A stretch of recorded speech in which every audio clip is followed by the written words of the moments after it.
नमस्कार मित्रों, अगर कोई डरावनी बात है तो वो है माता सीता का भयानक जन्म। आखिर उस भयानक काली रात में ऐसा क्या हुआ था जिससे लोगों के मन में एक भयंकर खौफ बना हुआ है। कुछ लोग तो डर के मारे उनके जन्म की बात तक नहीं करते हैं, लेकिन सीता माता के वो दफन राज का पर्दाफाश करूंगा आज की इसी वीडियो में। नमस्कार मित्रों, स्वागत है आपका हमारे चैनल सुंदर वचन में।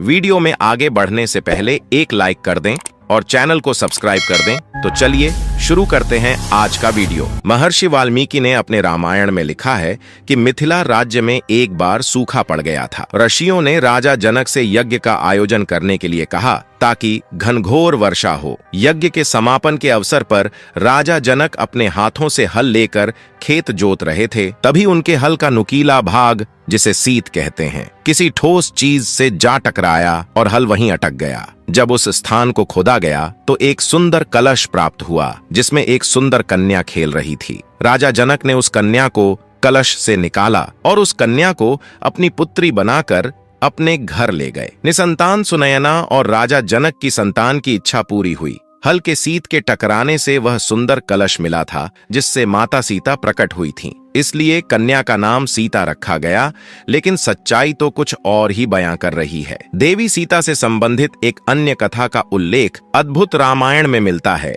कि रावण ने कहा था कि जब उसके हृदय में अपनी पुत्री से विवाह की इच्छा उत्पन्न होगी तो उसकी पुत्री ही उसकी मृत्यु का कारण बनेगी। गृत्समद नाम के ऋषि देवी लक्ष्मी को पुत्री रूप में पाने के लिए हर दिन मंत्रोच्चार के साथ कुश के अग्रभाग से एक कलश में दूध की बूंदें डालते थे। एक दिन जब ऋषि आश्रम में मौजूद नहीं थे, तब मौका पाकर रावण वहां आ पहुंचा और वहां मौजूद ऋषियों को मारकर उनका रक्त कलश में भर लिया।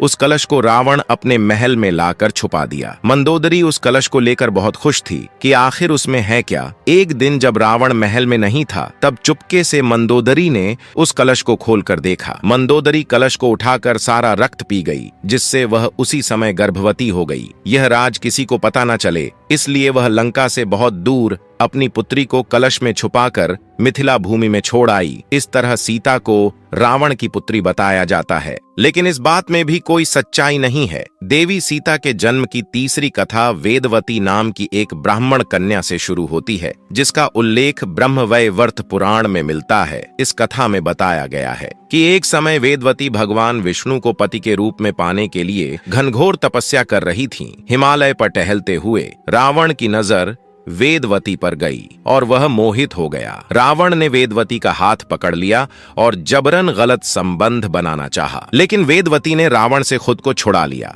और पर्वत से खाई में कूद गईं। मरते हुए वेदवती ने दशानन रावण को श्राप दिया कि अगले जन्म में उसकी मृत्यु का कारण बनेगी। ऐसी ही भक्ति रोमांचक वीडियो देखने के लिए हमारे चैनल को लाइक करें और सब्सक्राइब करें।